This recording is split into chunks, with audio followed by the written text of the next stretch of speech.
నా చేతిలో కనిపిస్తున్న చిన్న మెటల్ వల్ల ట్రాన్స్ఫార్మర్ అయితే ప్రొడక్షన్ అయింది. అది ఎలాగో ఈ వీడియోలో పూర్తిగా చూడండి.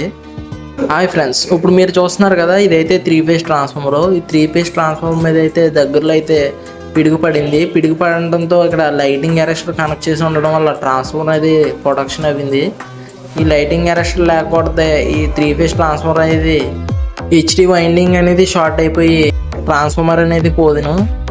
లైటింగ్ అరెస్టర్ ఎలా ఉపయోగపడుతుందంటే, ఇప్పుడు మీరు చూస్తున్నారు కదా, ఇది లైటింగ్ అరెస్టర్లో చిన్న కాయిల్ కింద ఉంది కదా, అది జింక్ ఆక్సైడ్ అయిన మెటల్తో అనేది తయారవుతుంది. మన ఎలక్ట్రికల్ లైన్లో పిడుగు పడినప్పుడు హై వోల్టేజ్ సర్జ్ కరెంట్ అనేది వస్తుంది. అలా సర్జ్ కరెంట్ వచ్చినప్పుడు ట్రాన్స్ఫార్మర్ రెసిస్టెన్స్ కంటే లైటింగ్ అరెస్టర్ రెసిస్టెన్స్ అనేది తక్కువగా ఉండడంతో ముందుగా అయితే లైటింగ్ అరెస్టర్ ద్వారా గ్రౌండ్కి అయితే డిశ్చార్జ్ అయిపోతుంది. లైటింగ్ అరెస్టర్కి బ్యాక్ సైడ్ అయితే మనకి ఎర్త్ అనేది బిగిస్తారు. ఆ ఎర్త్ అనేది డైరెక్ట్ గ్రౌండ్కి అయితే కనెక్ట్ చేసి ఉంటుంది. ఎప్పుడైతే high voltage surge current flow అయినప్పుడు అప్పుడు లైటింగ్ అరెస్టర్ ద్వారా గ్రౌండ్కి ఆ కరెంట్ అనేది డిశ్చార్జ్ అయిపోతుంది. నార్మల్ వోల్టేజ్ లో ఇది ఒక ఇన్సులేటర్ కింద అయితే ఉపయోగపడుతుంది.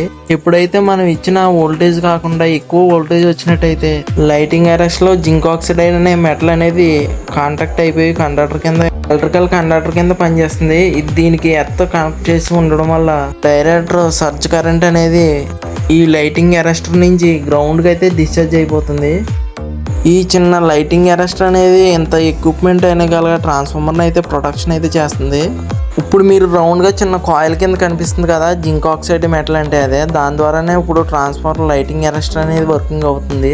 నార్మల్ వోల్టేజ్లో ఈ ఇన్సులేటర్ అయితే ట్రాన్స్ఫార్మర్ రెసిస్టెన్స్ కంటే లైటింగ్ అరెస్టర్ రెసిస్టెన్స్ అనేది ఎక్కువగా ఉంటుంది. లైటింగ్ అరెస్టర్ బ్యాక్ సైడ్ అయితే మీకు ఎర్త్ అనేది కనెక్ట్ చేసి ఉంటుంది. ఆ ఎర్త్ ద్వారా మనకి వోల్టేజ్ వచ్చినప్పుడు డిశ్చార్జ్ అయిపోతుంది. ఇప్పుడు మీరు చూసినట్టయితే పిడుగు పడటంతో ఇన్సులేటర్ కూడా ఫ్లాష్ అవుట్ అయిపోయింది. ఒక్కొక్కసారి అయితే ఇన్సులేటర్ అనేది ఫ్లాష్ అవుట్ అవ్వకుండా ఇన్సులేటర్ అనేది పగిలిపోకుండా ఉంటుంది. అలా పగిలిపోయినప్పుడు దాన్ని మనం ఫాల్ట్ అనేది ఎక్కువగా రెక్టిఫై చేయలేము. మెయిన్ వచ్చేసి ట్రాన్స్ఫార్మర్ లోపల ఇంటర్నల్ ఫాల్ట్ వచ్చింది అనిపిస్తుంది. లైటింగ్ అరెస్టర్స్ ఎక్కువగా పిడుగుల నుంచి మన ఎక్విప్మెంట్స్ని ప్రొటెక్ట్ చేయడానికి అయితే ఉపయోగిస్తారు. ట్రాన్స్ఫార్మర్లకి అలాగే ఎలక్ట్రికల్ సబ్ స్టేషన్లో ఎక్కువగా ఈ లైటింగ్ అరెస్టర్లు అనేది ఉపయోగిస్తారు. ఫ్రెండ్స్, ఈ వీడియో మీకు నచ్చినట్టయితే మన ఛానల్ అయితే సబ్స్క్రైబ్ చేసుకోండి. మీ ఎలక్ట్రికల్ ఫ్రెండ్ ఉంటే ఈ వీడియో వారికి షేర్ చేయండి.